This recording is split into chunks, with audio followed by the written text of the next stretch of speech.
guys, এই দেখো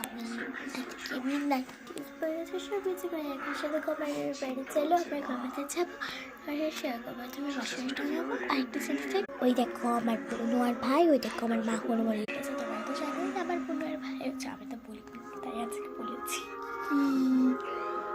চলো আমার উপর আমি ক্রিম টিম সব পাকা হয়ে গেছে চলো এবার ঘুমানোর বেলা এক সেকেন্ড ঘুমানোর সময় দেখো দেখো আমি ঘুমাতে চলে এসেছি খেতাটা নেবো বাবা খুব মোটা খেতা নিয়ে যাচ্ছে না চাই সাদা খেতা আমার দিদি মশার এসে গেছে এক সেকেন্ড দেখতে চলো আমার ভাই আর বোনকে দেখো এই দেখো আমার ভাই আর ওই দেখো আমার বোনও পাশে শুয়ে আছে মায়ের পাশে শুয়ে পড়েছি তো আজকে আমাদের ভেতরে এইটুকুই বাই কেমন লাগলো ভিডিও অবশ্যই কমেন্টে জানিও আর অনেক অনেক লাইক